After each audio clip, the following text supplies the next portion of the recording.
Hello friends, welcome to Future Maker coaching Bettiah. Dear friends, आज हम लोग पढ़ेंगे आईटीआई 2020 एनुअल एग्ज़ाम के लिए मोस्ट इम्पोर्टेंट वीवीआई क्वेश्चन, और वो भी थ्योरी से रिलेटेड। तो आइए हम पढ़ते हैं इन सारे क्वेश्चन को।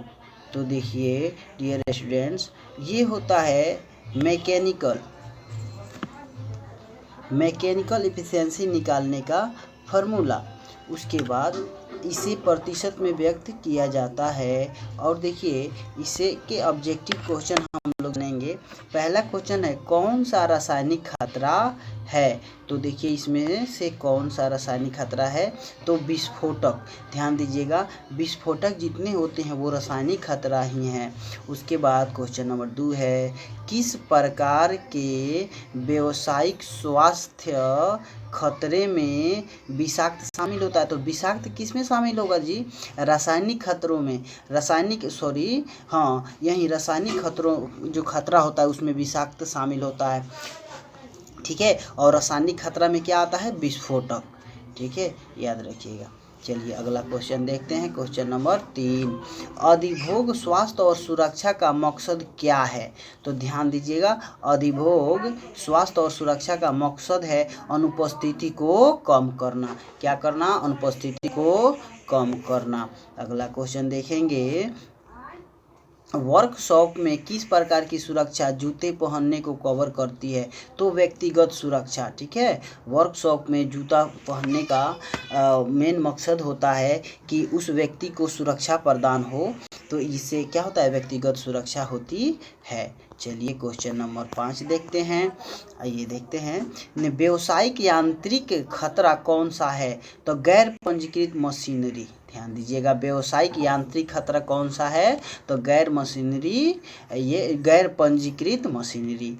ठीक है, उसके बाद देखेंगे जैविक खतरा कौन सा है। तो जैविक खतरा क्या है, संक्रमण है। जैसे आजकल कोविड-19 चल रहा है, जिसे ये संक्रमण वाला बीमारी है, उसी प्रकार ये जैविक खतरा संक्रमण ही होता है। उसके बाद देखिएगा अगला क्वेश्चन, ज्वलनशील तरल आग के लिए किस अग्निशामक यंत्र का उपयोग किया जाता है। तो सूखा पाउडर का। किसका यूज किया जाता है, सूखा पाउडर का। ज्वलनशील तरल आग के लिए किस अग्निशामक यंत्र का उपयोग किया जाता है, तो सूखा पाउडर के लिए। चलिए अगला क्वेश्चन नंबर 8 देखते हैं, किस प्रकार की व्यक्तिगत सुरक्षा के लिए किसी न किसी सतहों और नुकीले अनुमानों के साथ भार को संभालने की सिफारिश की गई है। तो देखिए चमड़ा के दस्ताने। क्या है, चमड़ा के दस्ताने। किस प्रकार की व्यक्तिगत सुरक्षा के लिए किसी न किसी सतहों और नुकीले अनुमानों के साथ भार को संभालने की सिफारिश की गई है। तो किसको, चमड़ा के दस्ताने को। ठीक है, चलिए क्वेश्चन नंबर 9 पढ़ते हैं। ऑटोमोबाइल्स वर्कशॉप में कौन सा विषैला होता है। तो इस्तेमाल किया स्नेहक। ध्यान दीजिए, जो स्नेहक इस्तेमाल किया हुआ है और फिर अगर आप उसे यूज करते हैं तो वो विषैला होगा।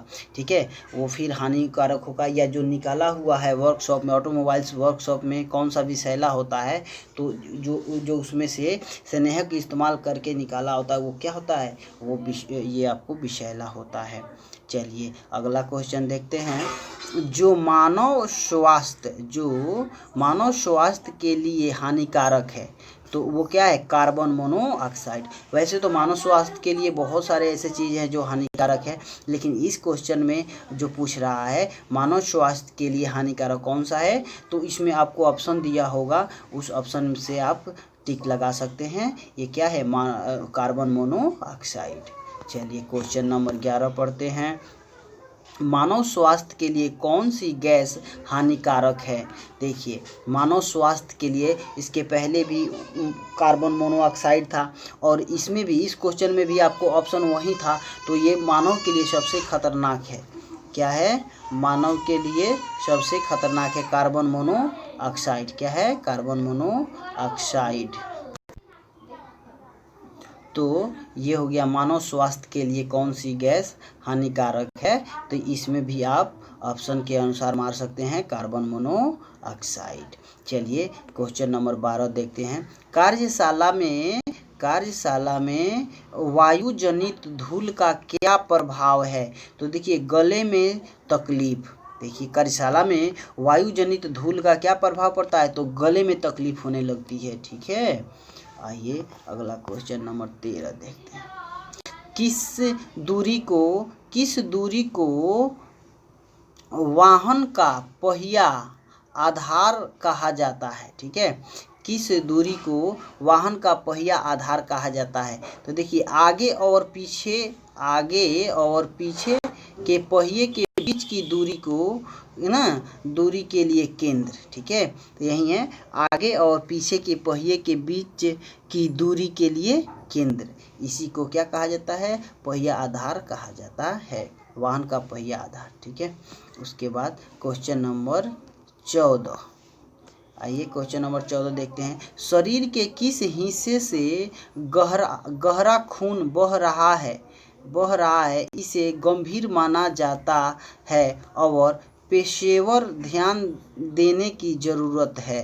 तो मानव शरीर की कलाई से, ध्यान देने वाली बात यह है, शरीर के किस हिस्से से गहरा खून बह रहा है इसे गंभीर माना जाता है और पेशेवर ध्यान देने की ज़रूरत है। मतलब जो वर्कर होते हैं, अगर शरीर के अगर कलाई से अगर खून निकल रहा है तो इसे पेशेवर को ध्यान देने की ज़रूरत होती है, इसे गंभीर माना जाता है। तो इसका आंसर हो जाएगा मानव शरीर की कलाई से। चलिए अगला क्वेश्चन है कि जलने और खोपड़ी का इलाज कैसे करेंगे कैसे करें। अगर आपको जलने और खोपड़ी का इलाज करना हो तो कैसे करेंगे, तो पानी से ढका हुआ। ठीक है, पानी से जलने और खोपड़ी का इलाज कैसे करें, तो पानी से ढका हुआ। ठीक है, पानी से ढका हुआ ऐसे इलाज उसका किया जाएगा। उसके बाद क्वेश्चन नंबर 16 है, प्राथमिक चिकित्सा क्या है। प्राथमिक चिकित्सा क्या है, तो यह एक तत्काल जीवन रक्षक उपचार है। प्राथमिक चिकित्सा क्या है, तो यह एक तत्काल जीवन रक्षक उपचार है। चलिए अगला क्वेश्चन पढ़ते हैं।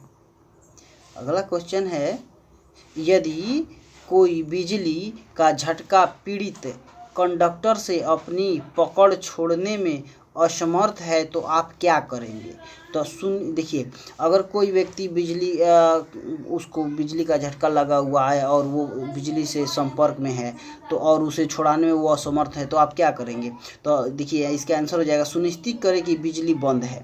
ठीक है, पहले सुनिश्चित करेंगे कि क्या है, बिजली बंद है कि नहीं है। अगर बंद है तो आप उसे खींच सकते हैं, अगर बिजली बंद नहीं है तो आप किसी सूखे लकड़ी का यूज कर सकते हैं और उस आदमी को छुड़ाने में मदद कर सकते हैं। ध्यान दीजिए, अग्नि का कौन सा वर्ग तरल गैसों का आह्वान करता है। तो क्लास सी। देखिए जो वर्ग सी का होता है, अग्नि का कौन सा वर्ग तरल गैसों का आह्वान करता है, तो वर्ग सी। जो वर्ग सी का होता है वो अग्नि का क्या करता है, वर्ग तरल गैसों का आह्वान करता है, क्लास सी। उसके बाद देखेंगे वर्ग सी आग के लिए कौन सा अग्निशामक बुझाने योग्य है। तो सूखा पाउडर आग बुझाने का यंत्र। देखिए वर्ग सी में जो आग लगता है, जो वर्ग सी का तरफ का आग लगता है तो उसको बुझाने का होता है सूखा पाउडर आग बुझाने का यंत्र। ठीक है, अब देखिए 20 नंबर क्वेश्चन है कि कौन सा कारक कंबल से आग को ऑक्सीजन से अलग कर देता है। तो स्म्यूरिंग। देखिए स्म्यूरिंग जो होता है, ठीक है, स्म्यूरिंग ये क्या कर देता है, आपको कंबल से आग क्या कर देता है, अलग कर देता है। क्या कर देता है, अलग कर देता है। तो हम देखेंगे क्वेश्चन नंबर 21, अग्नि के किस वर्ग में लकड़ी शामिल है। तो देखिए क्लास ए में फायर। ठीक है, क्लास ए फायर। अग्नि के किस वर्ग में लकड़ी शामिल है, तो क्लास ए फायर। उसके बाद 22 नंबर क्वेश्चन देखेंगे, अपशिष्ट तेल का निपटान कैसे किया जाता है। तो अपशिष्ट तेल कंटेनर ले लीजिए और विक्रेताओं को पंजीकृत करने के लिए निपटान करें। ठीक है, ऐसे किया जाता है।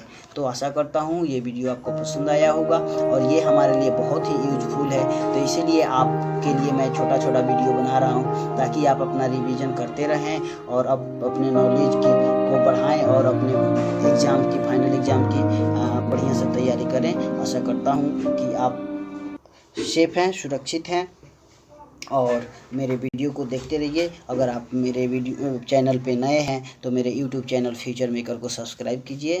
Thank you. आपका दिन शुभ हो।